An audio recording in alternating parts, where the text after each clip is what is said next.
Hey, welcome back everyone. We are in the blueprint outline, PDF fillable outline 8.0, Pharmacy Billing and Reimbursement. Pharmacy Billing and Reimbursement 8.0. All right, let's get started. This is a little bit of a long one, but not as long as the first number 2 and 3. Okay, 8.1, Reimbursement Policies and Plans. For instance, HMOs, PPOs, CMS, and private plans. So we're going to be talking a lot about insurance in this lecture. Okay, so managed care. This provides both the financing and delivery of health care to its members. Managed care. B, managed care organization. So a managed care organization is a health care organization that both insures and provides health care services to the patient, to the insuree. So again, a healthcare organization that both insures and provides healthcare services to the patient. 2, services are provided for a predetermined amount of money. This is called capitation, that has been negotiated and paid in advance. Services are provided by a predetermined amount of money that has been negotiated and paid in advance. So you, as the insured, through your employer, you're going to pay for one of these plans. You're going to pay a monthly fee, a fixed monthly fee every single month. And that's the predetermined amount in return for services and health care that you're going to get from the insurance company, from the managed care organization. C, pharmacy reimbursement for managed care. So 1, pharmacies are contracted with drug insurance companies or third parties for reimbursement for their services. The starting point for reimbursement claims starts with the average wholesale price. The average wholesale price, so that's the price of a drug, wholesale price of a drug, anywhere in all 50 states, including Puerto Rico and the Virgin Islands. So it's the same price for a drug with a particular NDC number everywhere in the United States on a given day. Okay? Because we have to have some consistency on how we bill and what insurance companies are going to base their reimbursement on. So in the United States, the blank AWP is a prescription drugs term referring to the average price at which drugs are purchased at the wholesale level. So fill this in or write it in the U.S., the average wholesale price. The average wholesale price is a prescription drugs term referring to the average price at which drugs are purchased at the wholesale level. So the term was originally intended to convey real pricing information to third-party payers, including government prescription drug programs or plans. A, the blank, publishes the AWP of every drug distributed in the United States, okay, including the Virgin Islands and Puerto Rico. The blank is the Red Book, REDBOOK. The Red Book publishes the AWP of every drug distributed in the United States. So this is a common question on the exam. It'll say which book publishes the average wholesale price of drugs in the United States. And it'll give you a list of choices. The answer you're going to look for is the Red Book. 3, a typical negotiated reimbursement formula between the third party and the pharmacy would be AWP minus some kind of discount plus a dispensing fee. So when pharmacies sign a contract with the third party or insurance, they're going to make them sign one of these contracts to say, okay, for every drug that you dispense, we're going to reimburse you at AWP minus a % plus a dispensing fee. So typically, as an example, let's say the AWP of a drug was $50 as published in the Red Book.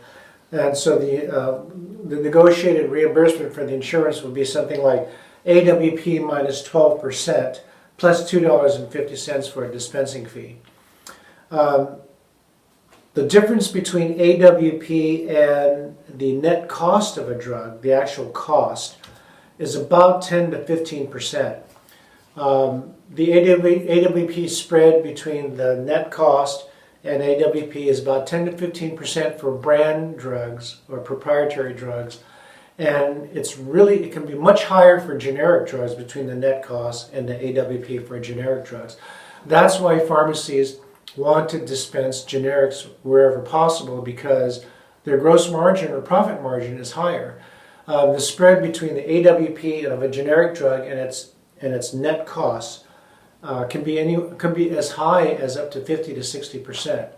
So you can see why pharmacies want to dispense generics, because they have a higher gross margin on generic drugs. And this thing is called, they have a name for it. Whenever a pharmacy has the ability or opportunity to substitute for a brand drug with a generic, that percentage is called generic efficiency. Okay, generic efficiency. I didn't write it here, that's why, but I want you to note it. Pharmacies that have a 90% or better generic efficiency are generally more profitable than pharmacies that have only like a 60 or 70% generic efficiency. So what that number means, 90%, means 90% of the time when there is a generic available for a brand drug, that pharmacy dispenses the generic. And it's to their favor too, because it's more profitable for them, right? Other starting points for drug reimbursement that insurances use, page 2, the WAC. This is the wholesale acquisition cost. So this is another benchmark that pharmacies typically purchase drugs at. The difference between what the pharmacy paid based on WAC and what insurance reimbursed the pharmacy based on AWP is known as the spread. So the difference between AWP and the WAC, that's the spread. The difference between AWP and the net cost, that's the spread. Okay, I feel like we're betting in Vegas here. One, this spread has been completely nullified by insurance payers or third parties and is the reason for the demise of independent pharmacies throughout the United States. So pharmacies basically don't have this built-in margin anymore because this WAC payment killed their margins. There's no spread between the net cost, which is what they actually really paid for the drug, and AWP, because it was pretty much just erased by these insurance companies because they got greedy. 2, the chain monopoly phenomenon that reverses this reimbursement process will be discussed on a video lecture. So, but I can talk about it really quickly here. So a chain has a monopoly now because there are only 2 chains left in America. Well, 3, and soon to be Rite Aid is either going to be bought by Amazon or some other company. But right now you only have 2 chains, CVS and Walgreens. Before there were lots of chains, so these insurance companies pitted them against each other, saying, we're going to pay you this AWP price minus a certain percent plus $2.50. And if you don't take it, guess what? Your competitor, the other insurance company, will take it. But now, since there's only 2 chains, now it reverses. Now these 2 chains are dictating to the insurance companies, listen, there's only 2 chains left in America, us and them. So guess what? We're going to tell you what you're going to reimburse us for our drugs, because if you don't reimburse us for what we want to get paid, your population of insured people, your patients, your customers will have nowhere to go. Okay, so now it's reversed after all these years. It's kind of an interesting phenomenon here, what's going on. All right, B, the MAC. The MAC is, type it in or write it in, maximum allowable cost. So this was an early benchmark that was used after AWP. And the MAC list is another price that insurers use to further erode margins for pharmacies. It generally refers to a payer or pharmacy benefits manager, PBM, generated list of products that includes the upper limit or maximum amount that a plan will pay for generic drugs and brand name drugs that have generic versions available. So it used to be in the older days where there were so many generics out on the market for the same drug, but they all had different prices. They all had different AWPs and acquisition costs, net acquisition costs. And so what these insurance companies did, they didn't want to mess around. They just took the lowest AWP of all these generic companies and said, we're only going to pay you that. So it forced all the generic companies to take a loss or less profitability on their generic drugs. And pharmacies, they had nowhere to go. They had to do whatever these insurance companies made them do because they wouldn't get the business otherwise. They wouldn't be able to sign these contracts and no patients will come into their pharmacies. But again, it's a different story now with only 2 chains left in America, 3 including Rite Aid, but I don't think they're going to exist for much longer. C, AAC, actual acquisition cost. So this is the actual cost the pharmacy paid for the medication. Acquisition cost is your net. So usually when a pharmacy orders drugs from the wholesaler, right, the prime vendor like McKesson or Cardinal or AmerisourceBergen, they're not really paying the AWP. They're paying the acquisition costs from the manufacturer plus a percent. So the percent depends on how much business they give to the wholesaler. So it could be cost or acquisition cost plus 5% or acquisition cost plus 1% depending on the volume that you give to the wholesaler. But it's always going to be less than AWP.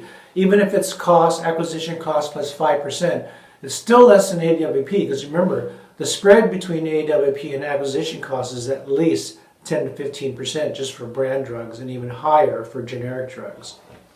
Okay, a little complicated, but something you should know. D, managed care providers. HMO, Health Maintenance Organization. So in the United States, an HMO is a medical insurance group that provides health services for a fixed annual fee. And it is an organization that provides or arranges managed care for health insurance and self-funded health care benefit plans, individuals, and other entities. Acting as a liaison with healthcare providers, such as hospitals, doctors, etc., on a prepaid basis. So the patient picks his primary care physician in an HMO, otherwise known as a PCP, within the HMO network. And then the PCP then will also refer patients to a specialist when needed. So the PCP is actually the gatekeeper in an HMO system and directs all medical care for the member after they see them for their initial visit and diagnosis. And then they allow the patient to go see a dermatologist or an ophthalmologist or a cardiologist, etc. Page 3. 1. The goal of an HMO is to keep patients healthy. So HMOs are really good at health and wellness. What they're not really good at, I guess this is kind of an unfair statement, but they're not as good as, like, let's say, a PPO, is when you really get sick and you have some kind of a major medical episode or situation. 2, proactive healthcare instead of proactive healthcare instead of reactive healthcare. They're really good at proactive, keeping you healthy, health and wellness. That's based on a capitation reimbursement, right? A set fee, set monies every month, and for that money in return, they're going to give you services. It provides a predictable cost of payment for services. There's little flexibility in selection of providers because there's only so many providers in the HMO. Healthcare providers work directly for the HMO. So like, let's say at a large HMO like Kaiser Foundation or Kaiser Permanente, all the doctors, pharmacists, nurses, nurse practitioners, they all work for the HMO.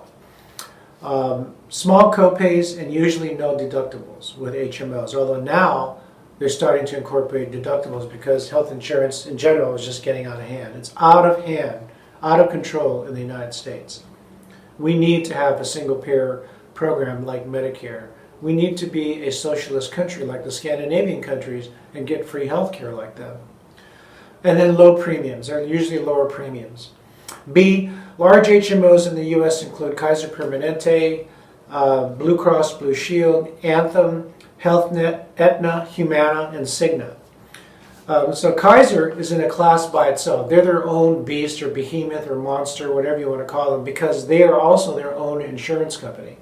Unlike a network like the other HMOs, Kaiser has its own hospitals throughout certain states in the United States, especially on the West Coast, where they started. Every medical and pharmaceutical service they provide is in-house, distributed by their hospitals. They have their own hospitals. Okay, 2, PPO. Write it in or type it in. PPO stands for Preferred Provider Organization. Preferred Provider Organization. So in the United States, a PPO is a managed care organization of medical doctors, hospitals, and other healthcare providers who have all come to agree with an insurer or a third-party administrator to provide healthcare at reduced rates to the insurer's or administrator's clients. It is essentially a subscription-based medical care arrangement. It's a membership that allows a substantial discount below the regularly charged rates for the designated professionals partnered with the organization. Okay, so it's a little bit different than an HMO. A lot of these doctors are in private practice. Okay, they don't work for the HMO. PPOs earn money by charging an access fee to the insurance company for the use of their network, unlike the usual insurance with premiums and corresponding payments paid either in full or partially by the insurance provider to the medical doctor. Page 4. So, in sum, PPOs provide healthcare services to members at a discounted fee for services. The network of providers have a non-exclusive contract with the PPO. Members pay a copay at the time of service, and often members have a yearly deductible to meet before insurance coverage begins. And what a deductible means is you have the insurance says that you have to spend $500 or $1,000 or $2,000, whatever that deductible is, out of your pocket before your insurance kicks in. That's what deductible means. So patients pay a copay at the time of service, and then members have this yearly deductible, and once met, then the insurance kicks in. Insurance pays a percentage of the medical bills, and members may select a non-PPO provider, but if they do, then the member must pay the difference between the discounted fee that was negotiated with the member provider and a regular fee. The percentage paid by the insurance is lower if services are provided by an out-of-network provider. So you want to try and stay in the network that a PPO has signed up. But the advantage is if you want to go see a provider out of your network, you may do so, but you're just going to have to pay the higher cost. You can't do that with an HMO. It's a closed network. And no referral is required for specialist services, so that's great. There's no PCP, primary care provider, that is acting as a gatekeeper. If you want to see a cardiologist or a dermatologist, ophthalmologist, whatever, have at it. You can go straight to them without having to go through a PCP first. 3, so what is the difference between an HMO and a PPO? HMOs tend to be more affordable. However, you're restricted to their PCPs, their primary care physicians, providers, in their network, who then must refer you to any specialist if needed. PPOs are more flexible and provide greater coverage, but come with a higher price tag and probably a deductible. You can also go out of a PPO network to see a doctor and be partially covered if the physician is a non-network provider. Also, a referral often is not needed to see a specialist in a PPO network. Okay, point of sale plans. In a point of service plan, POS, members may choose an HMO or a PPO for services. The PCP directs the medical care, a primary care provider. Members may see an out-of-network provider if they wish, but there's also a higher cost for out-of-network providers. Page 5. And there's also higher premiums. E, HSAs. Let's talk about this. Type it in or write it in. HSA stands for Health Savings Account. Health Savings Account. So HFAs are basically financial accounts established by an individual or family to pay for qualified medical expenses. Qualified is anything that's a medical expense, dental, vision, like going to see an optometrist. Those are qualified medical expenses, getting a pair of glasses. The U.S. federal regulations require citizens to have a minimum deductible on their health insurance from all sources to make tax-deductible contributions to their HSAs. You set up an HSA through your employer, but let me state something here. Not all employers offer HSA, so you have to see if your employer through the HR department will offer HSAs. HSAs combine the benefits of both traditional and Roth 401ks and IRAs for medical expenses. Taxpayers receive a 100% income tax deduction on annual contributions. They may withdraw HSA funds tax-free to reimburse themselves for qualified medical expenses, as I discussed earlier. And they may defer taking such reimbursements indefinitely without penalties. So they can leave the money in there and roll it over to the next year, just like a 401k. HSA limits change according to tax laws on an annual basis. Currently, the limits are $3,250 for individuals and $6,450 for family coverage. Although right now we just passed this new tax law, and Quite honestly, I don't know what the new limits are, but you can just Google it. HSA can roll over every year with certain restrictions as opposed to an FSA or flexible spending account. In an FSA, you cannot roll the money over. If you don't use it, you lose it. So, 6, there can also be an investment tool associated with an HSA like a low interest savings account. Again, it's similar to a 401k. All right, F, let's talk about FSAs, flexible spending account. So an FSA is also a special account that you put money into that you use to pay for certain out-of-pocket healthcare costs like dental, vision, and child care expenses. Yeah, you can even write off child care expenses. You don't pay taxes on this money.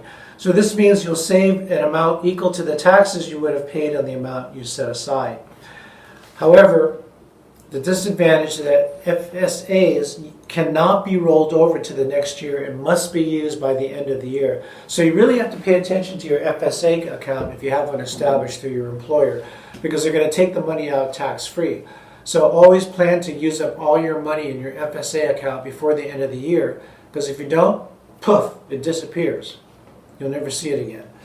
Page 6, private plans. So private plans are just plans offered by insurance companies in the private open market. The patient obtains a prescription drug card from a PBM, Pharmacy Benefits Manager, and these are often costlier than HMOs or PPOs. So a private plan would be Obamacare, right? ACA, otherwise known as ACA. There are some people, ignorant people, who think that ACA is a different plan than Obamacare. The ACA is the Affordable Care Act, also known as Obamacare. And those are just all different private insurances that an individual can go online to purchase. Self-pay. Some patients are responsible for the full price of their prescriptions. So in these situations, the patients may pay with cash, check, credit, or debit card. In other words, self-pay is private pay is cash. It's cash. It's also known as usual and customary, UNC. I, federally funded healthcare programs. 1, CMS. This is the Centers for Medicare and Medicaid Services. This is a federal bureaucracy. 2, CMS is the federal government and covers over 100 million people in the United States. It is a federal agency within the United States Department of Health and Human Services that administers the Medicare program and works in partnership with state governments to administer Medicaid, the state's Children's Health Insurance Program, which is SCHIP, which was a big battle in Congress just to get it reapproved for another 4 or 5 years. And then in health insurance portability standards. So Medicare and Medicaid both come under CMS. We'll talk about Medicare right now. So Medicare blank covers prescription drugs, biologicals, insulin, vaccines, and select medical supplies for patients. Not all medications are covered under Medicare Part D, and that's the blank. So in the beginning, Medicare blank is Medicare Part D. Type that in. Write it in. And it's easy to remember because Part D, just remember D stands for drugs. Medicare Part D pays for drugs. Medicare Part B, as in boy, covers most medically necessary doctors or services, preventive care, durable medical equipment, hospital outpatient services, lab tests, and mental health care. For pharmacies, this is where insulin, glucose meters, and test strips are billed. Please know this for the exam. Glucose test strips and diabetic insulin glucose meters or monitors are not covered under Medicare Part D. They're not considered drugs. They are considered durable medical equipment, and so therefore it's covered under Part B. So if you see a question like that, which Medicare plan covers glucose test strips and glucose test monitors, the answer is Part B for Medicare. Part C. Part C is not a separate benefit and allows a private health insurance company to provide Medicare benefits. So these Medicare private health plans, such as HMOs and PPOs, are known as Medicare Advantage plans. Page 7. Medicare Part A is a hospital insurance. Is hospital insurance and helps cover inpatient care in hospitals, including critical access hospitals and skilled nursing facilities. So if your grandmother, your mom or dad ends up in a skilled nursing facility or SNF home, that's what we call skilled nursing facilities, Medicare Part A covers that. It's not custodial or long-term care. It also helps cover hospice care and some home health care. And then E is a Medigap. So this is Medicare supplement policy.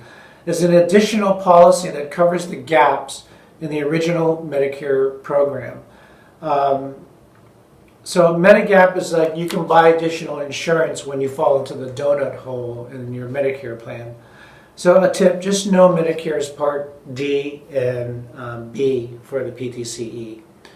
But you should know Part A, just know that that's for hospital, that's the hospital insurance. I've never seen them ask a question about it, but you know what, it's game if it's part of their blueprint. 3, Medicaid. Don't get mixed up with Medicare and Medicaid. Medicaid in the U.S. is a social health care program for families and individuals with limited resources. So these are basically people who are on welfare. These programs are administered at the blank level. Type it in or write it in at the state level. These programs are administered at the state level. So an example in California is the Medicaid program is called Medi-Cal. Medi-Cal is California's Medicaid. Other states call it Medicaid. There might be a state out there that may call it something other than Medicaid, like California. They call it Medi-Cal. A, this federal program is based on income and other circumstances. B, each state determines its own eligibility rules, services provided, and co-pays. C, eligibility is determined on a month-by-month basis because people's financial situations change every month. And D, in most situations, Medicaid covers physician visits, emergency care, hospital care, vaccinations, prescription drugs, vision, hearing, long-term care, and preventive care for children. J, pharmacy provider networks, PPNs. 1, a network. So a network is essentially a group of healthcare providers linked by a contract to provide healthcare services to its members.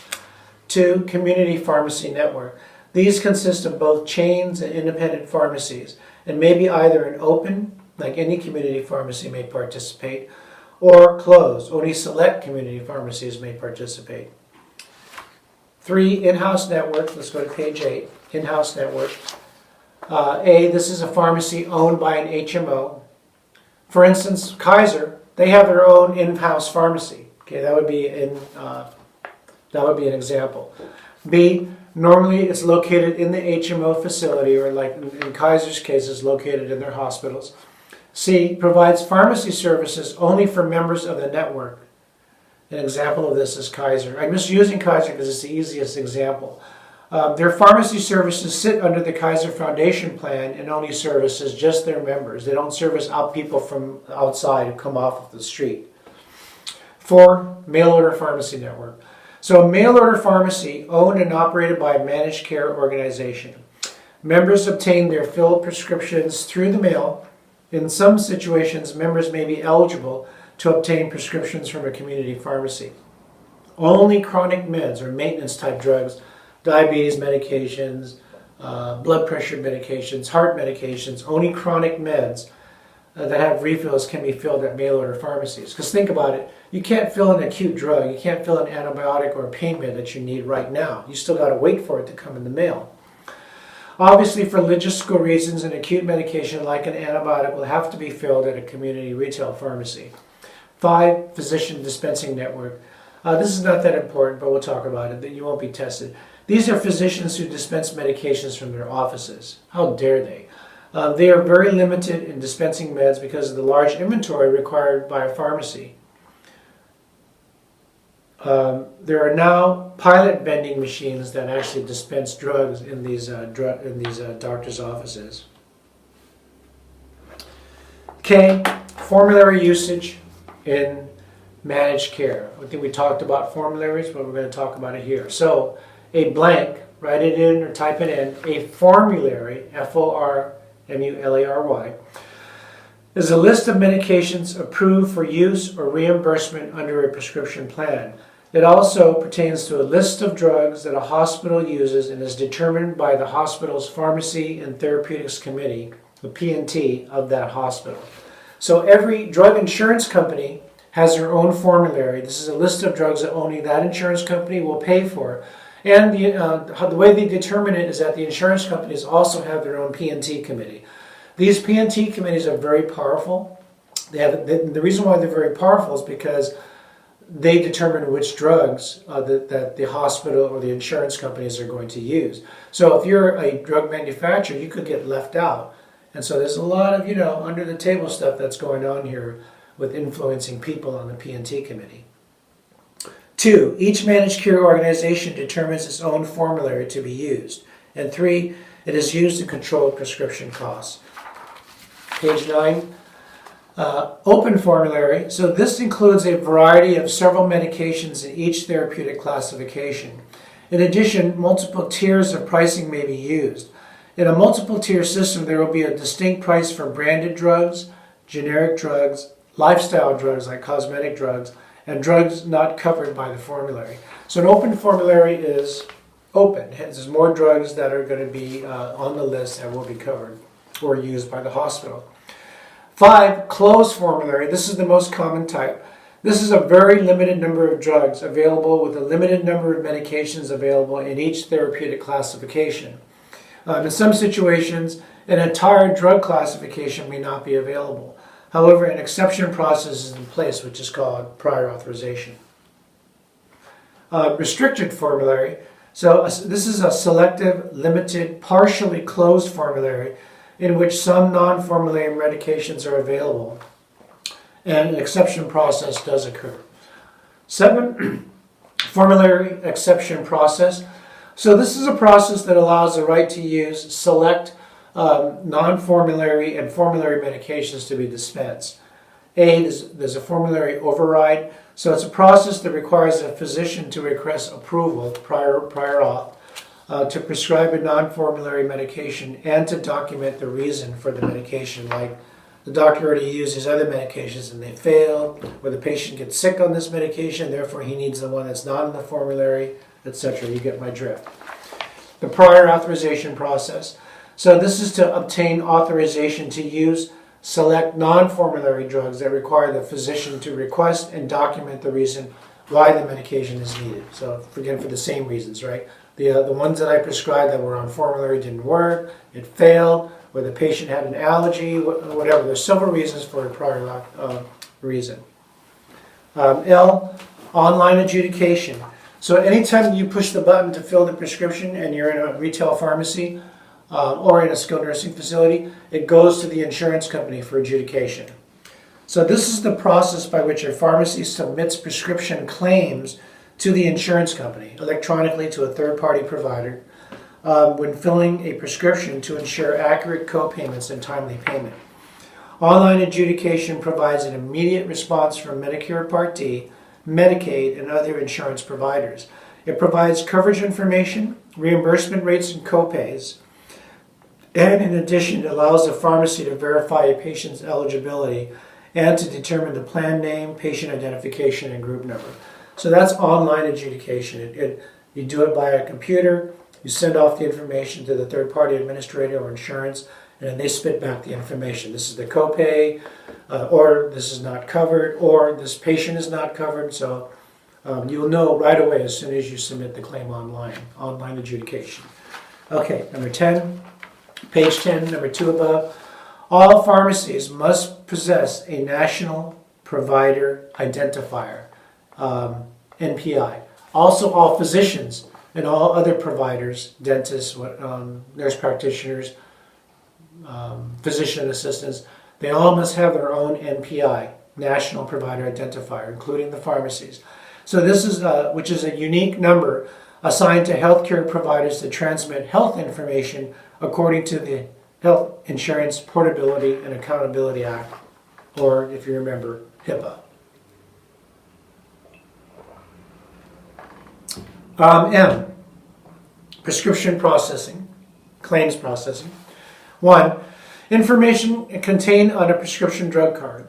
So this includes the bin, the bank identification number. This is the 6-digit number used to identify the company that will reimburse the pharmacy for the prescription being filled. So usually on the prescription insurance card, it has the BIN number on there.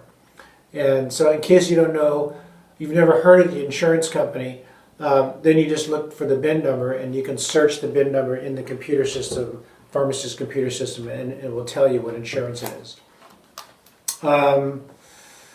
What else did I want to say here about the BIN number? So there are health insurance cards, medical cards, and there's prescription drug insurance cards. These are quite often two different cards that the patient possesses. Sometimes the medical card and the prescription drug card is the same insurance card, but most often they're two separate cards. So sometimes the patient gets mixed up and they'll come to the pharmacy and they'll give you their medical card, and that doesn't have any information about prescription drug coverage. The prescription drug coverage card has to have the BIN number on there, the patient's ID number, the group number, the plan number, the person code, all those things that we're going to talk about here. B, plan code. It's a prescription provider. C is the group code. That's the employer that contracted the insurance company for the policy. So that each employer has their own group number. D, the issuer. This is the health insurance company who issued the card. Aetna, HealthNet, Blue Cross, etc. E is the ID. It may be either numeric or alphanumeric. In the old days, we used to use the social security number of the patient, but now because of security reasons and people getting their information hijacked, now the insurance companies will issue a unique numeric or alphanumeric number as the ID card for the insurance card, as the ID number for the insurance card. F, subscriber, cardholder. Name, the individual who purchased the policy. So that's the subscriber. It's the one whose insurance it's under. So the prescriber will be the employee of the company, and then maybe his or her spouse will be also on the plan, and the children will be on the plan. So the subscriber is the person paying for the plan. Primary care provider, this is the PCP. This is optional depending on the plan. Co-pays. So it may be identified in the card but not required, and it's often tiered for brand, generic, and preferred brands. So normally you'll see it in the card, $10 for generic, $25 for brand, $50 for non-preferred brand. That's what you mean by tiered copays. I is also a help desk phone number. J, dispenses written codes. This is used to ensure the pharmacy is properly reimbursed by a third-party provider for the prescription being dispensed. DAW, or dispenses written, has different codes, which I'm going to go through right now. But DNS is also DAW. DNS stands for do not substitute, which is the same as DAW, dispenses written. So if there's a DAW field in the computer system when you're typing, if you put a 0, that means no product selection was indicated, so you can just give the generic if it's available. Or 1, this is important, substitution not allowed by the provider. A DAW1 or DNS1 is a substitution not allowed. So in other words, the doctor wants only the brand to be dispensed, even if there's a generic. Very significant, because otherwise the insurance company is not going to pay you for the brand unless they see that DAW1 in the DAW field. DAW2 is substitution allowed, but the patient requested the product to be dispensed. So in this case, the patient wants the brand name drug. They don't want the generic. And the consequence to the patient for that is the insurance company doesn't care. They don't give respect to the patient. They only respect the doctor. If the patient requested a DAW, they're still going to charge them the higher price. Very few plans will allow the patient to dictate the price of the copay for a brand drug. 3 is substitution allowed. Pharmacist selected the product dispensed. 4 is substitution allowed. Generic drug not in stock. Let's go to page 11. 5, substitution allowed. Brand drug dispenses generic. 6 is an override. 7, substitution not allowed. Brand drug mandated by law. 8, substitution allowed, generic drug not available in the marketplace, and 9 is other. So for the exam, just know 0, 1, and 2, okay? 0 is no DAW, 1 is the physician says no, do not substitute or dispense is written, and 2, the patient says do not substitute or dispense is written. Maybe you should also know number 8, because this happens quite often where the substitution is allowed because the generic drug is not available in the marketplace. That happens quite often where for some whatever reason that there's no raw materials for the generic drug, it's just not available in the marketplace. So you have to dispense the brand. 8.2, third-party resolution. So these include prior authorization, rejected claims, and plan limitations. A, the terms above should be known to every pharmacy technician since 95% of all prescriptions are paid for by insurance these days. There's very few patients that pay out of pocket or cash for prescriptions. B, prior authorization.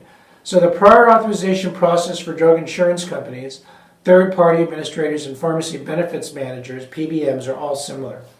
If a drug is blank, right, write it in or type it in, If a drug is non-formulary, that is that the drug is not on their list of covered drugs. It's not on their formulary list. Then the pharmacy must submit a prior authorization to the insurance to get approval to dispense the drug to the patient. The PA process will follow a protocol by the insurance. Often the reason has not only to do with medical justification, but that some similar formulary drug failed with the patient's medical treatment. So like I said before, the doctor has to be able to provide an excuse saying the formulary drug doesn't work, it failed for the patient got nausea and vomiting, the patient's allergic to the formulary drug, whatever reason, in order to get the prior auth. A, prior authorization requires a physician to obtain approval from a managed care organization for specific medication before it is dispensed by the pharmacy. B, situations that may require a prior auth include brand name medications that have a generic available, expensive medications, medications with age limits such as Retin A, drugs used for cosmetic purposes such as Propecia for hair loss, and Retin A is also for cosmetic use too. Page 12. Medications such as Viagra, Cialis, and Levitra prescribed for non-life-threatening medical conditions. So apparently ED, erectile dysfunction, is non-life-threatening. 6. Drugs not usually covered by the insurance company, but said to be medically necessary by the physician. Physicians have a lot of power here in the prior auth process. 7. Medicines that are usually covered by the insurance company, but are being used at a higher dose than normal. Okay. C, rejected claims. So these are claims that are rejected by the prescription insurance company, third-party administrator, or PBM, pharmacy benefits manager. The NCPDP stands for the National Council for Prescription Drug Programs and is an ANSI-certified standards development organization providing healthcare solutions. So with regard to rejected claims, NCPDP provides accepted standards for rejection codes for pharmacies adjudicating insurance claims online. Because you can imagine if there wasn't a standard, all hell would break loose. It would be, everyone would define their own rejection codes all throughout the United States. So NCPDP is a good thing, right? Because it's a standard. They develop the standards. 3, when a prescription rejects from the payer, the pharmacy will receive the reject code. And it is not important to know the number because the system will also give a reason or reject description. They'll give the description as to why it rejected. So you don't have to know the number. The pharmacy must correct the claim before resubmitting it to the managed care provider or insurance or third-party administrator, whatever. A, the more common rejects are missing or invalid gender code. You got to put male or female in the field. Missing or invalid date of birth. Got to put the date of birth of the patient. Missing or invalid patient relationship code. So 01 is the card holder. Usually that's the person who pays for the insurance. 02 is the spouse who's on the insurance. And then 03, 04, 05, etc. Those are the children, however how many children you have. The oldest is 03, the next oldest is 04, etc. Sometimes they use 00 instead of 01 for the card holder. I've seen that also. But anyway, that's the relationship code. And it usually says it on the prescription drug insurance card. that card holder, every card holder in the family has their own card, and it tells them, it says on the card what the patient code is, patient relationship code. And then missing or invalid cardholder ID. Maybe you put the cardholder ID incorrectly, so you got to make sure that it reflects the same exact ID that's on the card. Missing or invalid group number.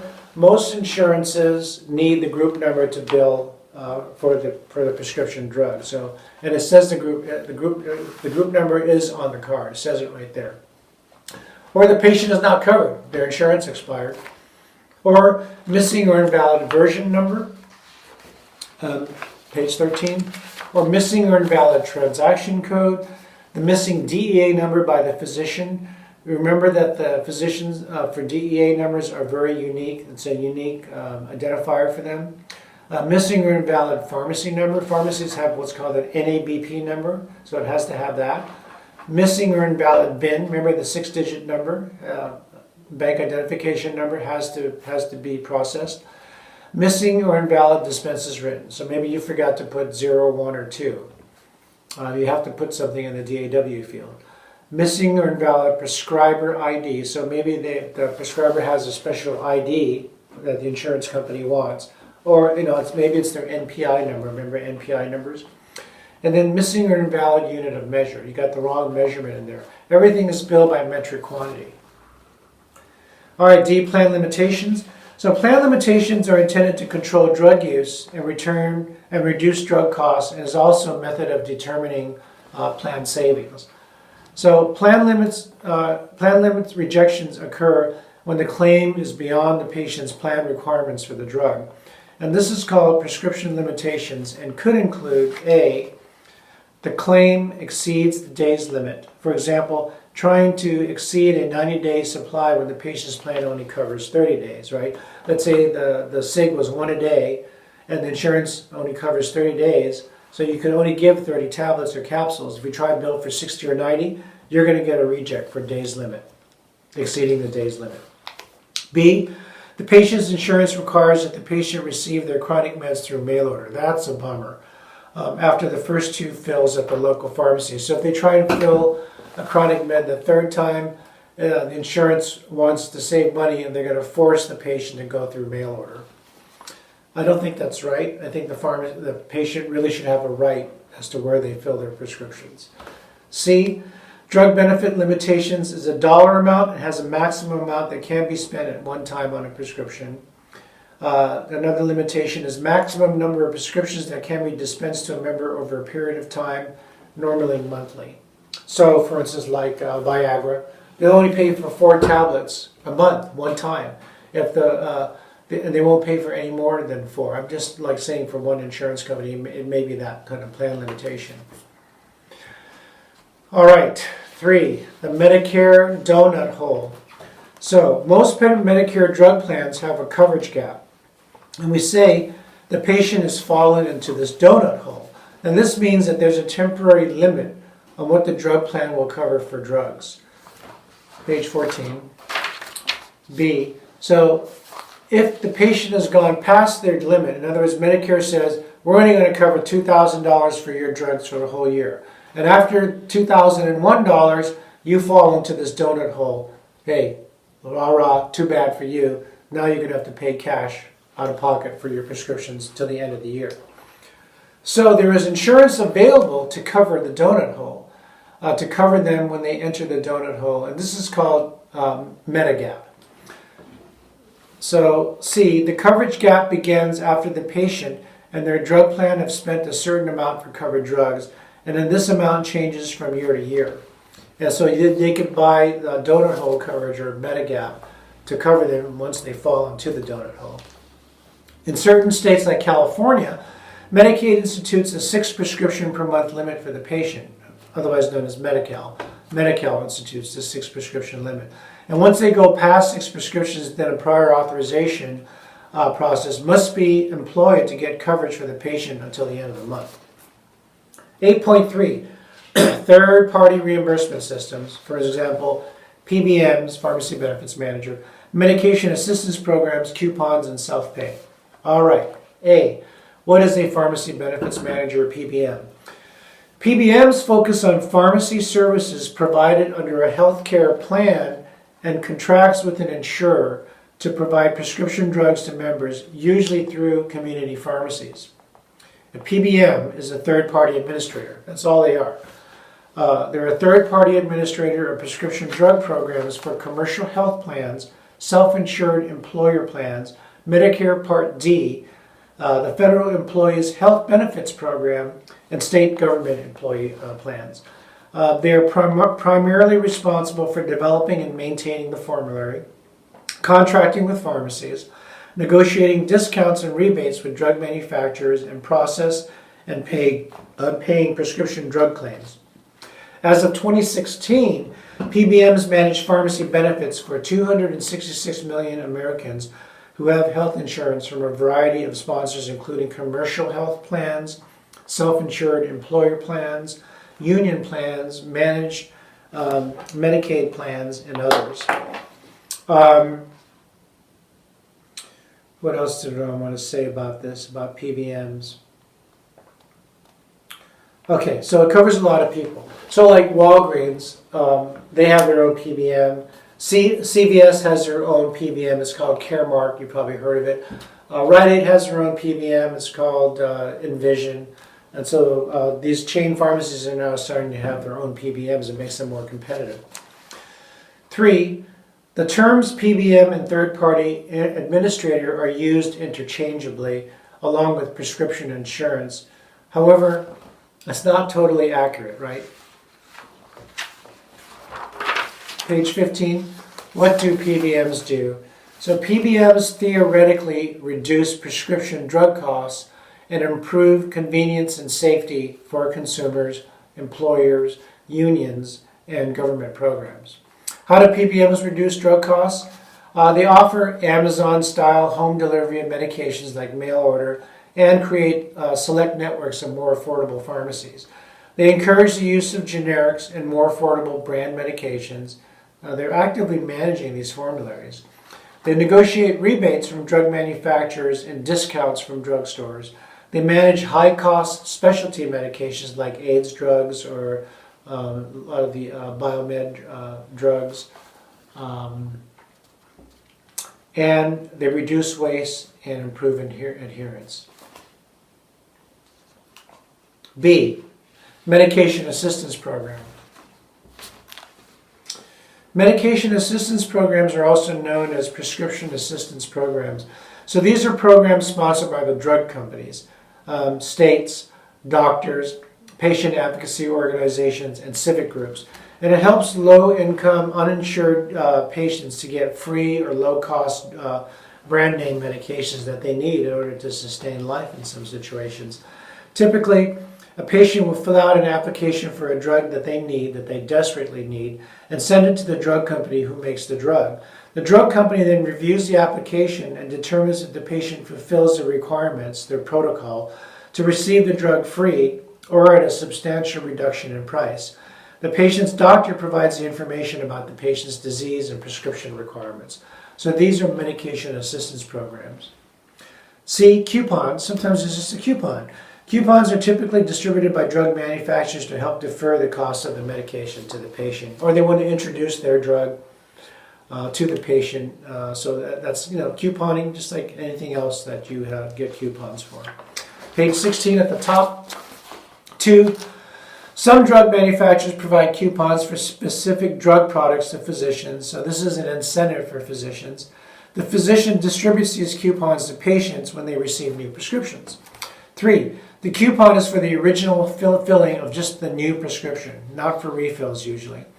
The pharmacy bills the drug manufacturer electronically for the value of the coupon. So this coupon is like a prescription drug card. It has a temporary bin number on there, the group number, a temporary ID, and so you use that coupon just as if it was a prescription drug card. The pharmacy technician, you, will type it all into the computer system and then adjudicate it electronically.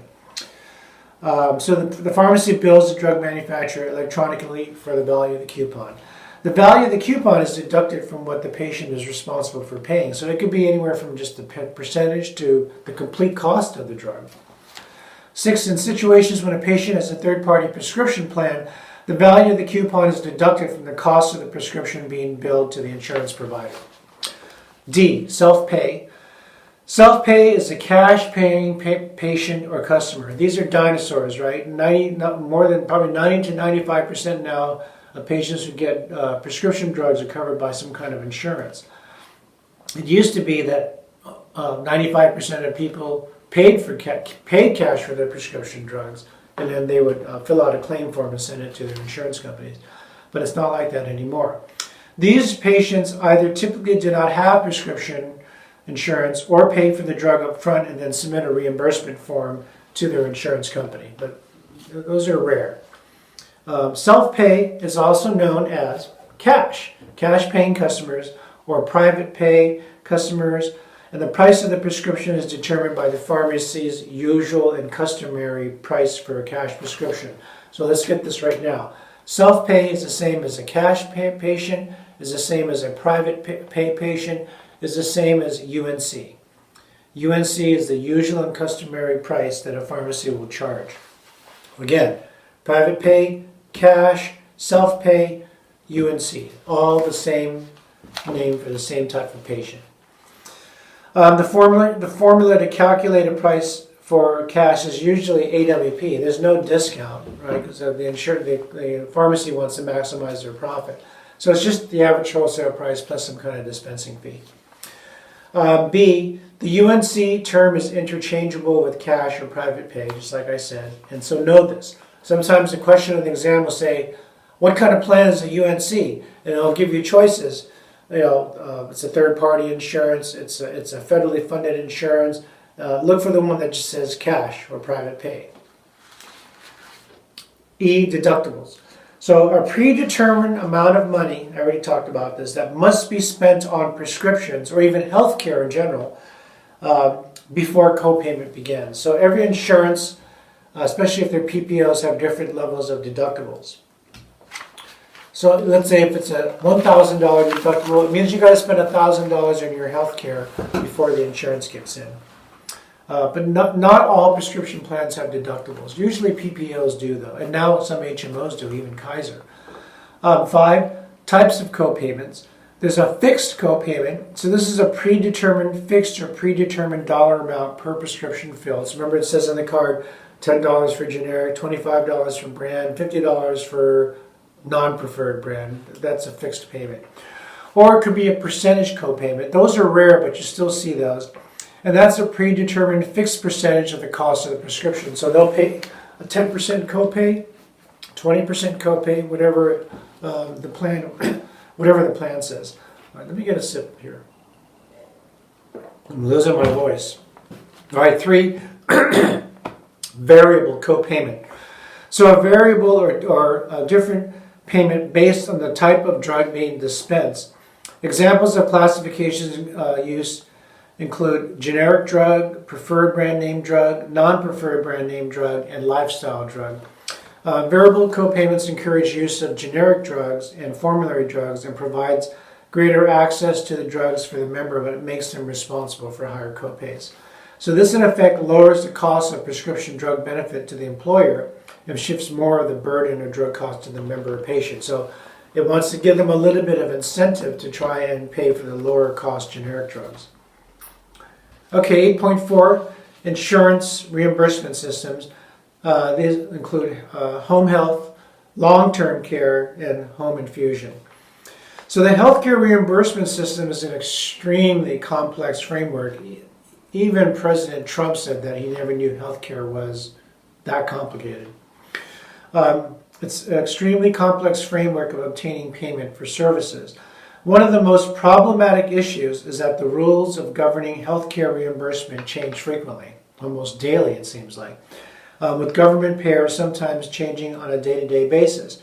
One of the most common types is managed care reimbursement. B, healthcare reimbursement to doctors and hospitals, page 18. 1, healthcare providers are paid by insurance or government payers through a system of reimbursement. They provide medical services to a patient and then file for reimbursement for those services with the insurance company or government agencies such as Medicare and Medicaid. C, Capitation is paying a fixed prepaid fee per person to provide a range of health services. So it's paid before the services are provided. So you pay like a monthly insurance fee, right? Monthly bill. That's your capitation. D, fee for service. This is the most traditional payment method model for healthcare reimbursement, whereby fee for service requires patients or payers to reimburse the healthcare provider for each service performed. In other words, it is a set fee paid for each type of service that is performed and is paid at the time of service. But see, these days, most people have insurance, right? It's been negotiated at a discounted rate, especially if the doctor is in that patient's PPO, right? Preferred Provider Network. 1, fee for service is a payment model where services are unbundled and paid for separately. In healthcare, it gives an incentive for physicians to provide more treatments because payment is dependent on the quantity of care rather than quality of care. E, Medicare reimbursement refers to the payments that hospitals and physicians receive in return for services rendered to Medicare beneficiaries.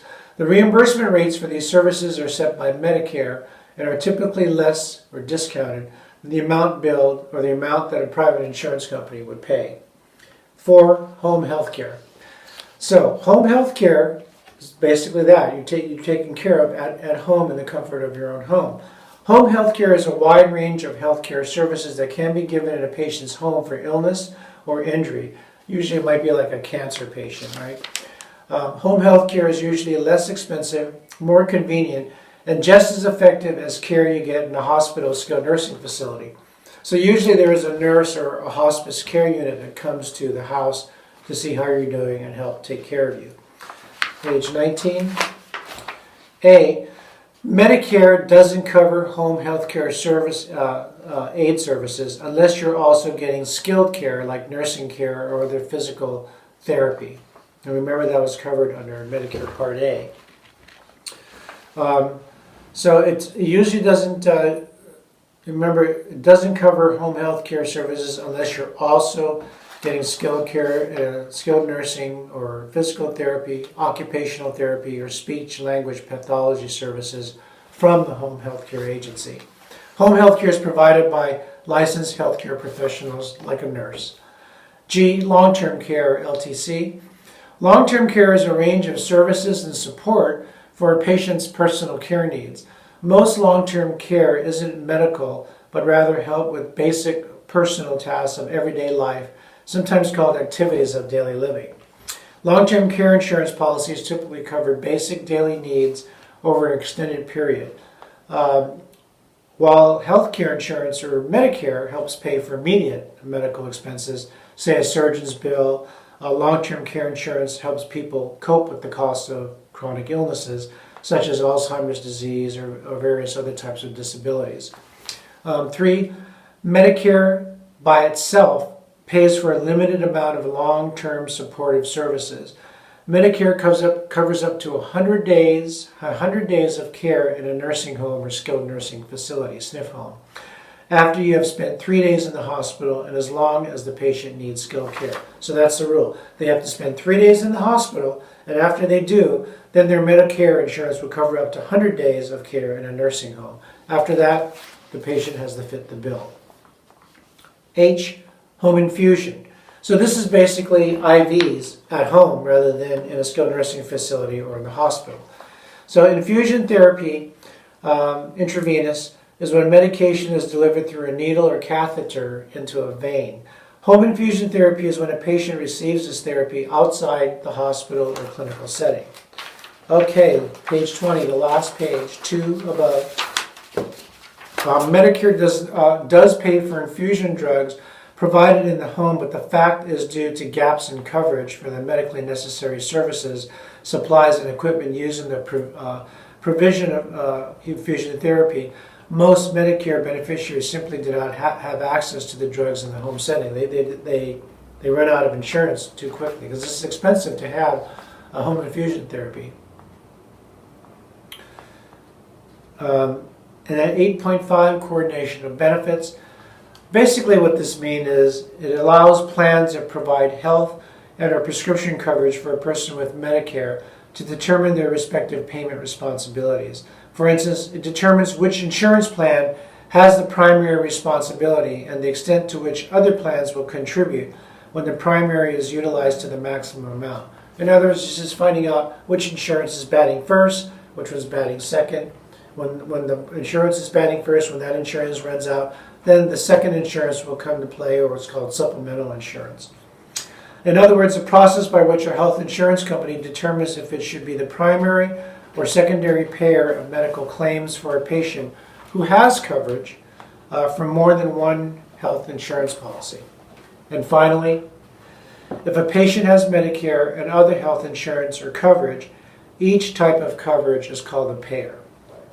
When there's more than one payer, then you have a coordination of benefits rules to decide who pays first. The primary payer pays what it owes on the patient's bill first, and then sends the rest to the secondary payer to pay the balance. It's a long one. That's our longest one. We have one more outline. This is the end of 8.0 Pharmacy Billing and Reimbursement. Great job, everyone. I hope you did pause it a few times and take a break. And we are going to our last lecture, which is a short lecture, and then we're done with the blueprint outlines. I'll see you in a bit.